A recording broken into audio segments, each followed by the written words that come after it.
Assalamualaikum warahmatullahi wabarakatuh.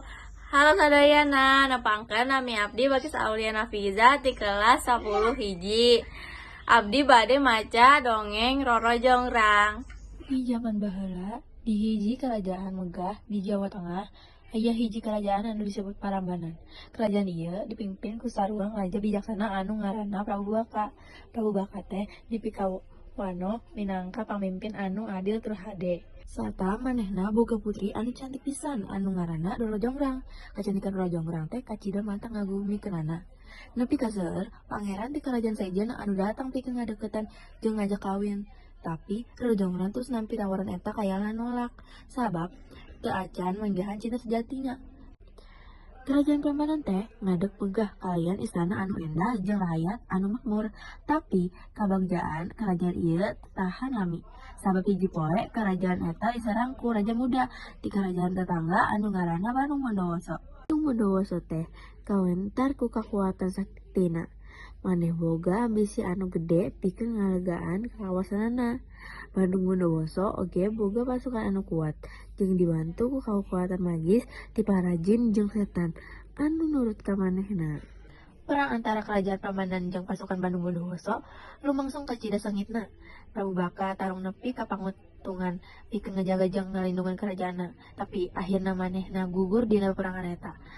Kalawan gugurna Prabu Baka, kerajaan Prambanan rak-rak kana leungeunna Bandung Bondowoso. Kemenanganna eta ngajadikeun Bandung Bondowoso kacida bagjana jeung bungahna saenggeus ngawasan kerajaan Prambanan. Bandung Bondowoso lebet ka istana sarta manehan ningali Roro Jongrang. Bandung Bondowoso kacida kagum jeung kasengeureuseunna ku kageulisan Roro Jongrang. Nepi ka teu lila pikeun langsung mutuskeun rek nikah jeung eta putri. Tapi Roro Jongrang tereusepan ka Bandung Bondowoso lantaran manehan geus maehan bapana. Sanajan kitu, manehna teu wani nolak secara langsung. Sabab sieun kana kakuatan Bandung Bondowoso anu kacida hebatna.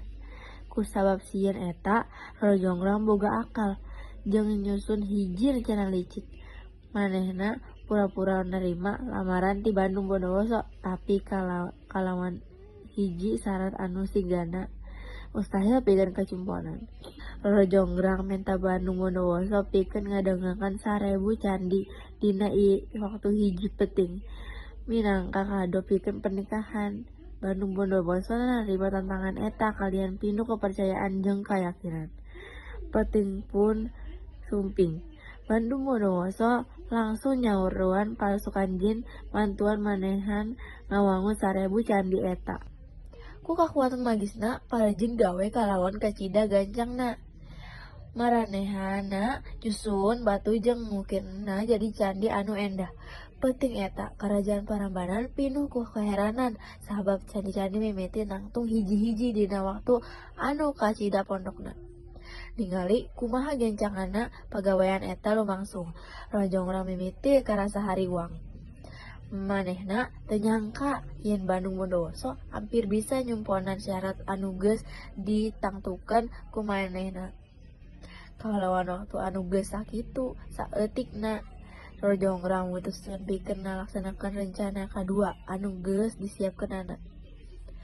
Roro Jongrang nyauran pada dayang-dayang tuluy marentahkeun supaya maranehna nutup pare jeung hurungkeun jerami. Eta ngahasilkeun sorajang cahaya anu sigap pisan jeung fajar. Nepi ka nyebabkeun hayam-hayam mimiti taragang sakumaha lamun peuting geus lengse jeung beurang geus datang. Para jin ngadenge suara hayam jeung kabisingan eta. Tuluy kaget jeung nyangka yen penting geus enggeus. Maranehna langsung eureun gawe jeung leungit tina tempat eta. Nalika Bandung Bondowoso nyadar yen eta teh ngan saukur tipu daya Roro Jongrang. Manehna kacida amekna jeung ngarasa geus ditipu sarta dikhianatan. Dina hariwang jeung amarahna Bandung Bondowoso neangan Roro Jongrang jeung menggihkeun manehna di istana. Tuluy manehna nyarita, "Anjeun geus nipu abdi Roro Jongrang. Anjeun geus nipu abdi Roro Jongrang. Anjeun moal bisa kabur tina kutukan abdi. Lamun anjeun henteu jadi pamajikan abdi, anjeun bakal jadi bagian tina candi ieu." kalawan kekuatan saktina Bandung Bondowoso mengucapkan kutukan ka Rojongrang. Jadikeun anjeun arca batu pikeun ngalangkapan candi anu panungtung. Sakedapan harita Rojongrang roba jadi arca batu anu kacida geusna. Sarta ditetapkan di candi patungtuna anu can rengse. Ti harita Rojongrang jadi arca abadi anu aya di jero Candi Siwa di kompleks Candi Parambanan. Candi Parambanan ayeuna dipikawanah salaku situs warisan budaya dunia anu dipikaresep jeung dipikawanah ku jalma-jalma ti sakuliah dunia.